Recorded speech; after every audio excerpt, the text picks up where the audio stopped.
makin lama itu makin banggal, Pak. Tapi pertama kali, kedua kali satu batang sampai 60 biji sampai 126 biji satu batangnya itu.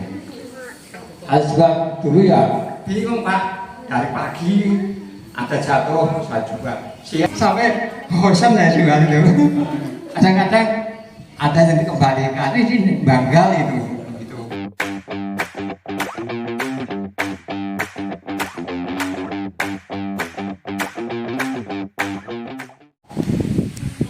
Ukurannya besar seperti bawor, montong, itu jenisnya montong kan?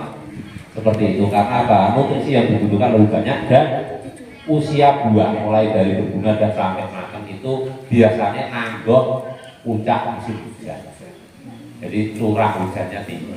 Caranya bagaimana? Ya cara ngakalinya ya ada yang mungkin kalsium sama kaliumnya ditambahin, mungkin bawahnya dicampurin dolomin, terus penyemprotan atasnya juga pakai pupuk yang tinggi kalium, pupukan bawahnya juga seperti itu. Namun selama ini itu tidak bisa merubah sepenuhnya kualitas itu yang saya rasa. Ya memang ada yang ini maksudnya masih enak digunakan walaupun nanti ada yang gagal, nanti ada yang gitu loh Pak. Itu tapi tidak bisa merubah sepenuhnya. Karena apa? Kalau toh kita kasihkan nutrisi yang cukup, namun curah hujannya tinggi juga tanaman tidak bisa menyerap dengan maksimal. Caranya seperti apa lagi? Salah satunya juga pengurangan buah. Pengurangan buah Pak, seandainya buahnya 50, tapi cabangnya kok agak kecil, buahnya 3, ya dikurangi di 31. Eman akhirnya rakyat jumat. Tidak kepangan. Ya seperti itu salah satunya. Oke. Jadi untuk pemberian nutrisi seperti itu sebenarnya ya memang mungkin ditanyakan sama Mas Agus lebih paham. Cuma kalau menurut saya itu tanaman-tanaman yang berbuah besar seperti bawor dan montong itu saya alami juga seperti itu. Tapi bisa diselamatkan dengan cara pengurangan buah yang pengurangan buah, terus pemberian nutrisi seperti tadi lah. Jadi kalau pemberian nutrisi ya pupuk-pupuk yang tinggi kalium itu bisa dianggap seperti itu. Tapi itu tadi kalau sudah cuacanya sudah ekstrim memang tidak sepenuhnya bisa. Nah, ini proteinnya itu bagian bahan yang bagian yang mana? Ya, terus pupuknya itu apa ya? Jadi terus yang tidak ini saya tidak di sini Pak, tidak satu jenis durian, ada pohon-pohon yang lain. Ini fungsinya awal gangguan tidak dulu. Terus jarak yang idealnya berapa? Oh sudah banyak sekali pertanyaan saya Pak. Saya diingetin. Masih Pak. Mungkin nanti terima kasih nanti pencerahannya. Semoga ini kan untuk pemula. Jadi saya mohon maaf ini boleh dibilang saya sudah terlanjur nanam. Jadi saya sudah punya tapi ya tidak banyak. Berapa? Pak, orang campur-campur itu. Oke. Terima kasih. Assalamualaikum warahmatullahi wabarakatuh. Jadi kita tanam itu yang penting memang itu jenisnya harus paham. Jadi kita pelajari dulu sangat kita pelajari juga minim pengalaman lewat Google, lewat YouTube, dan kita harus mengenali tanaman benar-benar ini asli atau tidak. Nah, sudah di sini tuh sudah tertanam memang sudah mulai bersangking sama gurita. Jadi sudah jelas lah jenis tanaman yang kita tanam di sini. Terus cara mengenalinya bagaimana nanti kita bisa kesana ke kebun. Kalau saya sendiri mungkin Mas Teguh itu lihat tanaman sini dari jauh sudah tahu. Itu jenisnya apa? Sudah ada namanya. Makanya kemarin waktu Pak Bupati sini mau program bagi-bagi bibit ke warga untuk bibitnya di situ. Itu jaminan ya Mas 100%. Kalau keaslian Pak jaminan 100%. Walaupun kita belum bersertifikasi. Kalau belum sertifikasi gimana? Indukannya enggak, indukan musangking itu kan sama gurita gimana sih? Belum ada durian indukan itu kan harus ditentukan berapa puluh tahun aja. Tapi saya jamin Pak asli. Nah, itu jadi kita sudah mengenali. Tapi kalau seandainya belum mengenali caranya bagaimana untuk mendapatkan bibit? Bukan harus dari saya sadarkan, dari manapun boleh. Tapi sumbernya itu pedagangnya harus yang benar-benar sudah terpercaya. nek cara ke media sosial ini gampang. Wong ini oplat upload terus, pengikuti akeh kan ya. Duwe kebun, orang duwe kebun ya sering ikut kebun durian. Nah, itu pasti. Tapi kalau pedagang zaman dulu kan enggak langsung durian mau motor kabeh. Kayak ada saya menang satu kebun Pak 60 atau 50 pohon musake. Orang masih di musake. Padahal potong di 168 gede lah kalau di situ. Potong ya itu. Jadi pentingnya itu menanam durian. Terus yang kedua apa tadi? Jarak tanam minimal ya. Kalau saya kan ada yang 7, ada yang 8 di belakang rumah. Tapi kalau sekarang minimal 10 kali 10 itu minimal. Kalau bisa 12 kali 12 paling aman ya. Sekarang 9 meter saya agak Kok Pak, nanti 10 pun saya agak nyesel nih untuk dibalai ini tak gawe rolas itu. Tapi kan dibalai ini Pak. Ini 10, ya 9. Terus yang selanjutnya pupuan. Pemupukan saya sendiri pupuk pakai NPK Pak. NPK nomor 16 bisa pakai merek ya, bisa namanya apa? Namanya kecil. Nah, mulai tanam sampai 1 tahun. Setelah 1 tahun Pak, itu tadi ada gabor atau karung-karung di luar. Oh tadi ya, kalau itu pupuk ada Pak, kotoran KB. Tapi saya memakai cara yang ditaruh di permukaan tanah di dalam karung, setelah hancur baru ditebar di luar tajud, jangan dekat batang. Karena biar bagaimanapun namanya pupuk kandang itu tetap mengandung apa? Di situ menyimpan bakteri. Jadi nanti buat ditaruh di dalam tanah juga terlalu banyak uret, don, luas itu juga sumber penyakit. Tapi kalau suhu pengaruh nggak?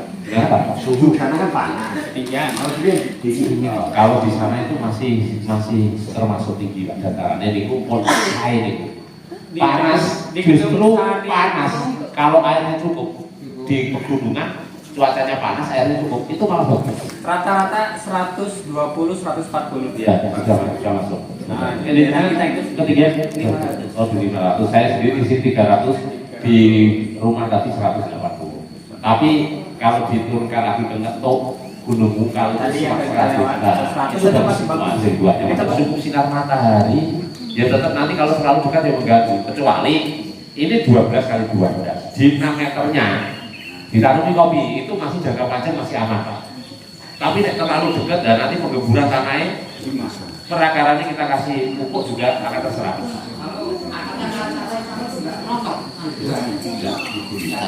Saya ya tetap kena akan 100 di kalau pembersihan karena memang berkala saya kadang pakai babat rumput dan kalau babat rumput ya kena akar, tapi sesekali saya pakai dibesik kan akar serabutnya otomatis putus gigi. Tapi nggak apa-apa, ini kemarin ada yang kesalahan itu batang bawahnya terkubur kan tak balik, tak putusin akar besarnya itu enggak pas dari mesin aman buahnya sebenarnya nggak rotok, saya pikirnya rotok nggak apa-apa ya tanaman aman, tapi nyatanya aman. Terus tadi apa lagi Pak? Apa tadi? Kalah. Kalau kali ini karena di sini tuh anginnya kencang. Pengalaman tahun lalu durian kudu rubuh, dumaduk, apa garing. Itu masih terselamatkan dulu kering-kering loh. Itu termasuk yang kemarin dibuat ini loh apa? Uji coba itu udah mulai semua. Cuma sayangnya itu habis itu harusnya lagi. Itu udah dilepas loh. Tapi sebelum itu kalah itu atau tali itu buat penahan angin saja. Kalau untuk ada tanaman lain, tanaman ini adalah tanaman peneduh. Itu nggak ada hasilnya tanaman pune, Pak, tanaman hias itu. Tanaman buat peneduh saja. Kalau tahu gitu, malah dulu ini makanya ada durian ini baru tak tanami. Kalau tahu gini ya dulu malah durian saya ada hasilnya, ini malah nggak ada hasilnya itu. kadung gede. Kadung gede segitu. Itu dulu kalau saya satu pohon ini mulai saya gotok orang 16 itu 3.200.000. Sekarang malah buat apa itu ini dulu roboh ini pernah roboh. Kemarin itu katanya kalau durian pernah roboh itu nggak bisa berbuah. Ada yang bukan gitu sih, seperti ada WA diganti saja Mas, durian yang pernah roboh itu nggak bakal bisa berbuah. Tapi kemarin buahnya ada 15, jadi ada 15 saking. Ya masih berarti semua itu terbantahkan.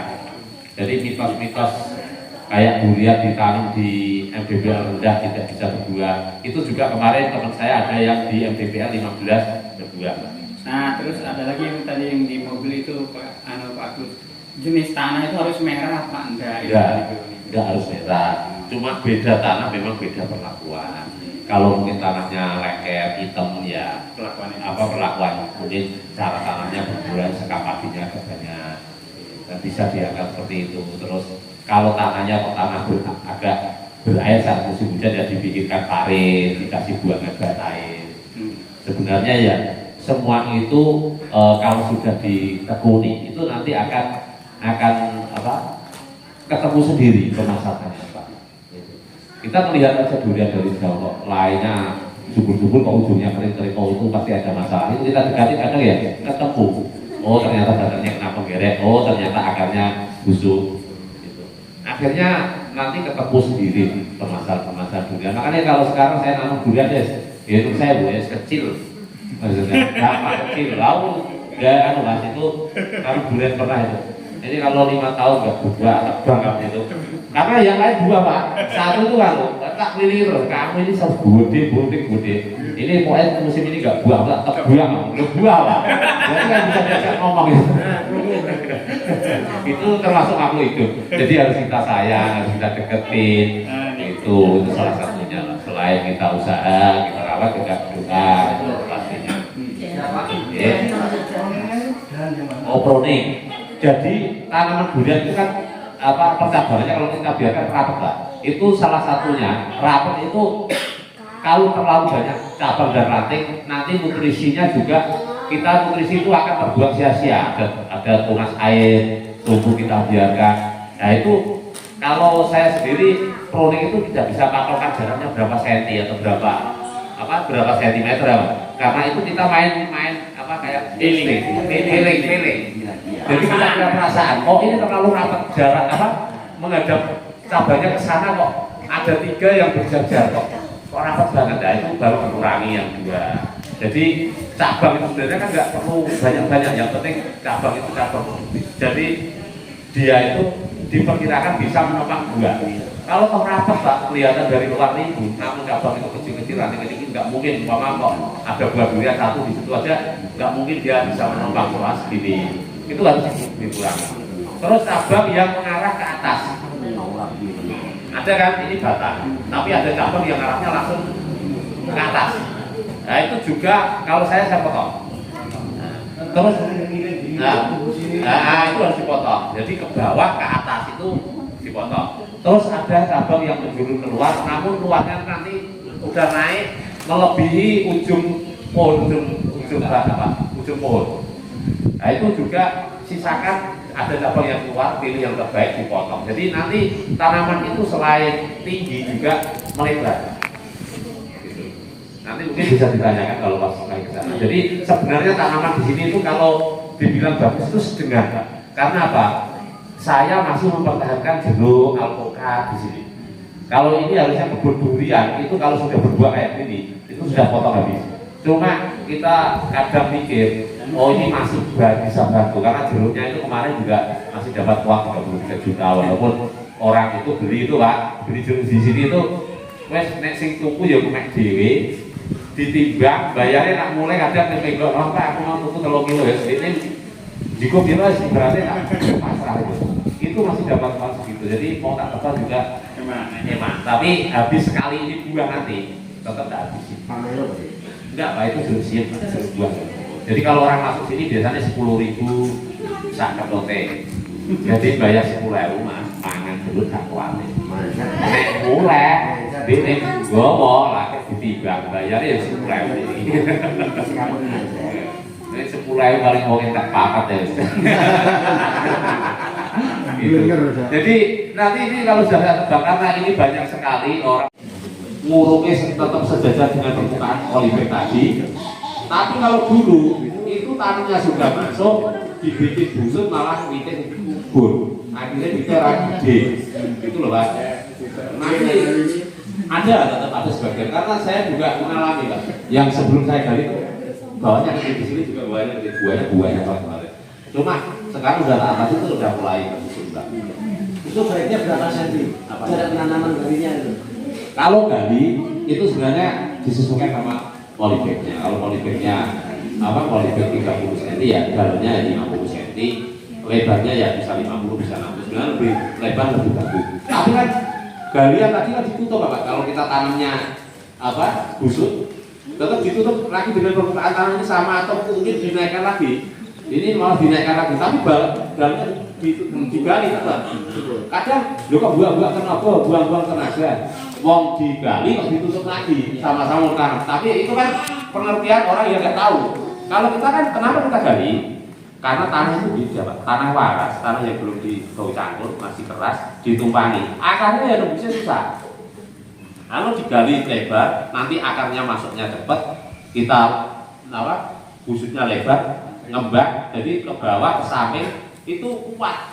Kalau dulu orang nanam dulu nangkring atau busuk, itu kan kenanya tidak roboh gitu. Nah, padahal tanaman roboh itu bukan karena busuk, tapi karena dia terlalu dalam, akarnya busuk, dikoyak-koyak angin, ada celah di batangnya, ada celah, kelokot, ada air dari atas masuk, akhirnya akarnya busuk, dikoyak-koyak angin roboh. Nek busuk malah aman, malah nggak roboh. Nah, karena apa? Kalau tahu hujannya curah hujan dari situ, airnya langsung tuntas. Kalau akar selanjutnya yang naik, menutup akar besar atau akar tabila, itu justru nanti mengganggu, kurang oksigen, kurang nggak bisa napas ibaratnya. Kecekik gitu nanti. Kalau mau menaruh rumput-rumput busuk, daun-daun busuk itu di luar tajuk, nanti diurut lagi. Jadi melebar bukan naik, melebar. Makanya kalau taruh busuk itu enak. Tanamnya patokannya ya, jangan gitu Pak. Ini busuk itu melebar, turunnya perlahan. Ini kalau ngembang, nanti kan lepokin, lebarin, bukan naikkan itu, gitu loh.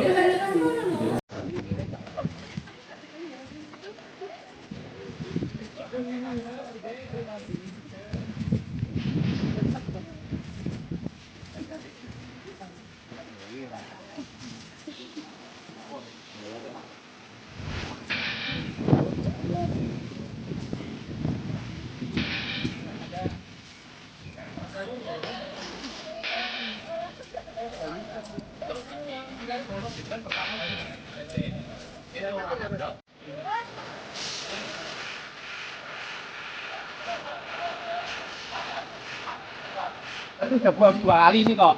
Kan ini usia 4 tahunnya November kemarin. Padahal saya nanam itu sudah kira-kira 5 tahun. Ya itu dari awal Nanam 3 lari. Paling tak air Pak. Iya. Tapi ya tetap caranya baru enggak boleh.